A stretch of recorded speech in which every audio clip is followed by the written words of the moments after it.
Assalamualaikum warahmatullahi wabarakatuh. Perkenalkan nama saya Faris Rizky Hidayat, NIM 22050 210049. Kelas akuntansi C.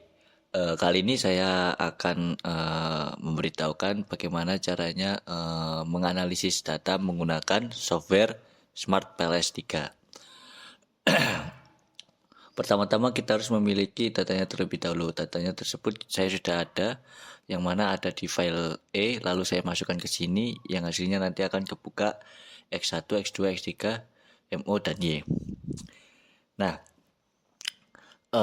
apa sih arti dari semua ini? Yang pertama, X1. X1 adalah Dewan Direksi. Nah, ukuran Dewan Direksi adalah sebuah badan yang bertanggung jawab atas pengelolaan dan pengambilan keputusan strategis dalam suatu perusahaan. Nah, ukuran Dewan Direksi bisa diukur berdasarkan jumlah anggota Dewan Direksi pada suatu perusahaan. Biasanya terdapat pada website perusahaan tersebut.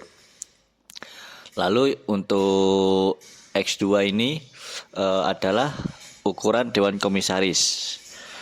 Ukuran Dewan Komisaris adalah badan pengawas yang bertanggung jawab atas pengawasan dan pemberian nasihat pada Dewan Direksi. Nah, untuk mengukur Dewan Komisaris ini diukur berdasarkan jumlah anggota Dewan Komisaris pada perusahaan. Sama seperti tadi, bisa ditemukan pada website atau di annual report dari perusahaan tersebut. Untuk X3 adalah ukuran perusahaan. Ukuran perusahaan diukur menggunakan proxy total aset atau log total aset yang ada pada perusahaan tersebut. Nah, lalu ada MO. MO adalah umur perusahaan dihitung dari total tahun perusahaan berdiri sampai tahun observasi yang dipilih, yakni tahun 2022.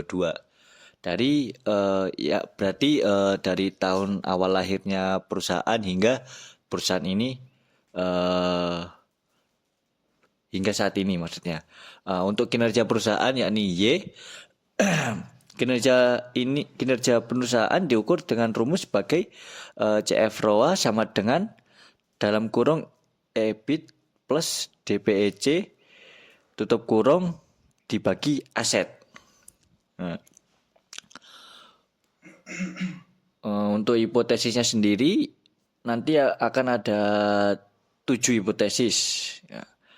Untuk pertama-tama bagaimana cara kita memasukkan data-data ini ke dalam sini. Nah, caranya seperti ini. Kita tekan X1 lalu kita seret ke sini, maka akan keluar seperti ini. Karena X1 tadi adalah Dewan Direksi, maka latent variable ini kita ubah namanya. Sebentar. Kita ubah dengan cara klik kanan lalu rename. Kita ubah menjadi sebentar. Kita ubah menjadi Dewan Direksi. Kita klik OK. Nah, akan seperti ini. Sama halnya seperti X2. X2 ini tadi Dewan Komisaris, maka kerjanya sama, kita tarik di sini. Maka akan menjadi seperti ini.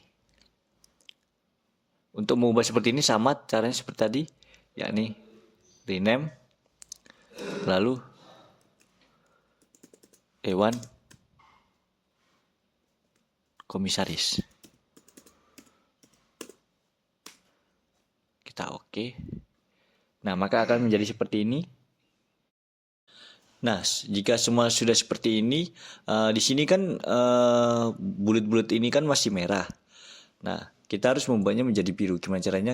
Kita klik bagian sini, connect. Lalu Dewan Direksi kita konekin ke kinerja perusahaan. Begitu pula dengan Dewan Komisaris. Ukuran perusahaan dan juga umur perusahaan. Nah, ini akan menjadi hijau. Sebentar kita agak pindahkan ke sini. Nah, ini akan berwarna biru. Lalu selanjutnya kita juga hubungkan dewan direksi, dewan komisaris, ukuran perusahaan ke MO.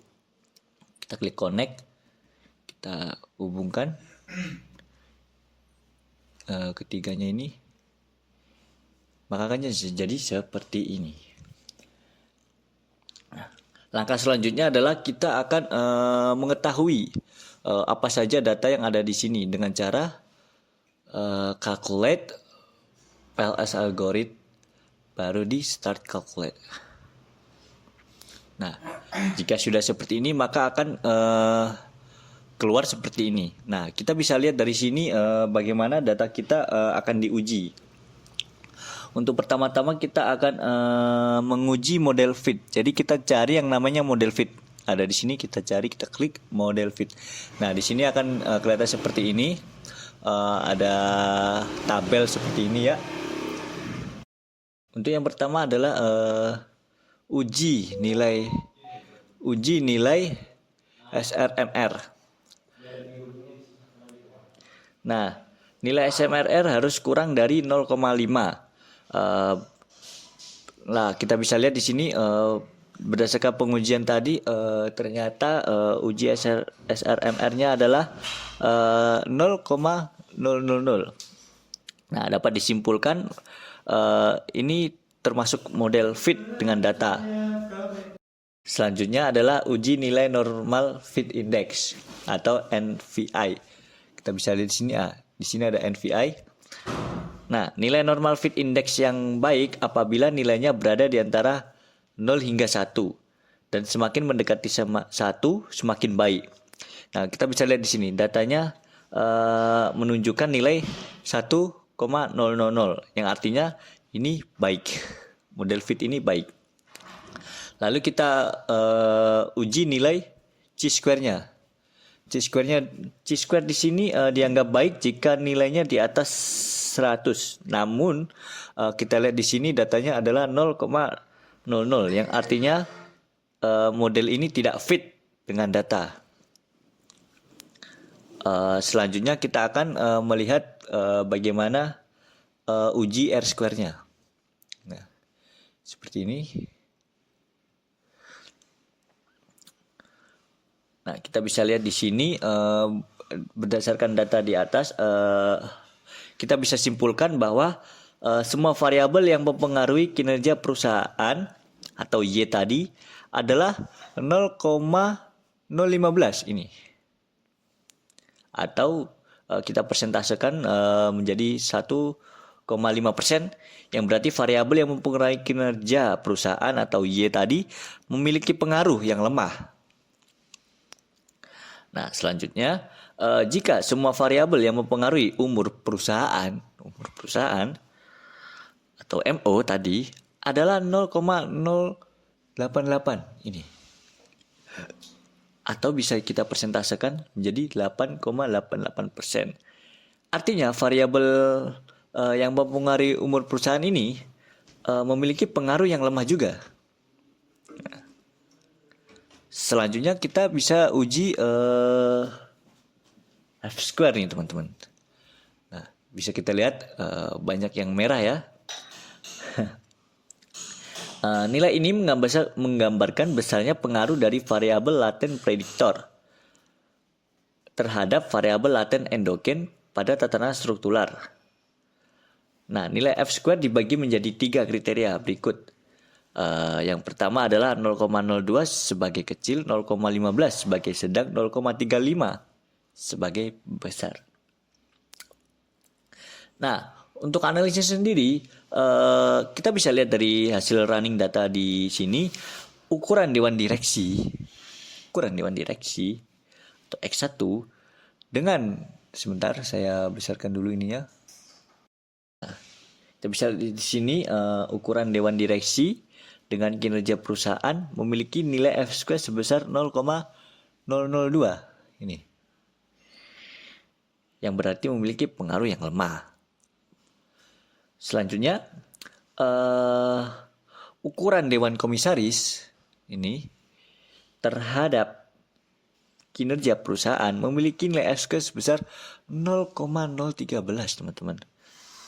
Yang berarti memiliki pengaruh lemah. Lalu selanjutnya, untuk ukuran perusahaan dengan kinerja perusahaan memiliki nilai F-square sebesar 0,00, yang artinya tidak ada efek. Seperti ini. Nah, lalu berdasarkan data ini juga umur perusahaan terhadap kinerja perusahaan memiliki nilai F-square sebesar 0,001, yang berarti tidak ada efek juga, teman-teman.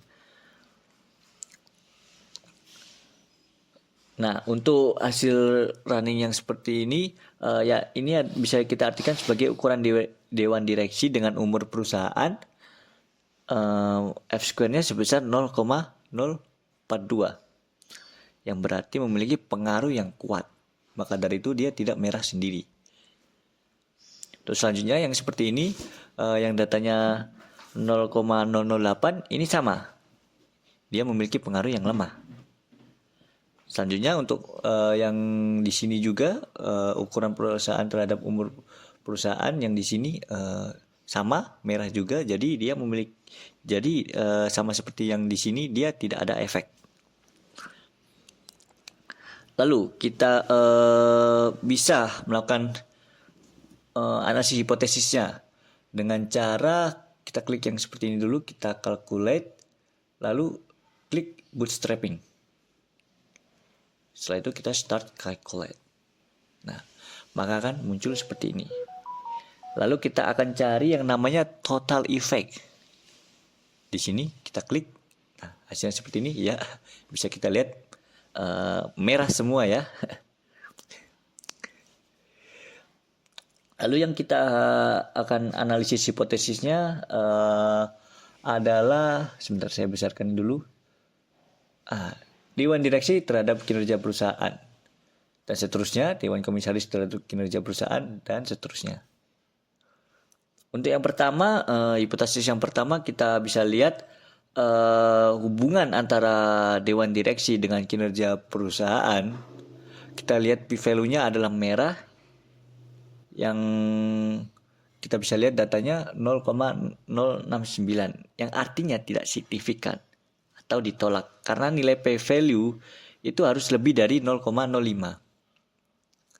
Kita lihat juga nih dari dewan komisaris dengan kinerja perusahaan, sama juga tidak signifikan atau ditolak karena nilainya di bawah 0,05. Maka dari itu nilainya merah. Begitu pula dengan ukuran perusahaan dengan kinerja perusahaan, merah juga, lebih dari 0,05, yang artinya ditolak juga. Lalu untuk umur perusahaan dengan kinerja perusahaan juga sama. Kita bisa lihat di sini. Nah, merah juga. Nah, untuk hipotesis dari ini kan ada 4 hipotesis. Untuk hipotesis 5 sampai hipotesis 7, kita bisa melihatnya dari spesifik indeks direct. Kita cari yang namanya spesifik indeks direct, ada di sini. Kita klik, maka akan keluar 3 seperti ini. Nah, ini kita bisa lihat merah juga, ini p-value-nya yang berarti semua data di sini ditolak karena lebih dari 0,05. Jadi kesimpulannya, data yang kita uji kebanyakan lebih banyak ditolak atau tidak valid karena nilai hasil akhirnya lebih dari 0,05.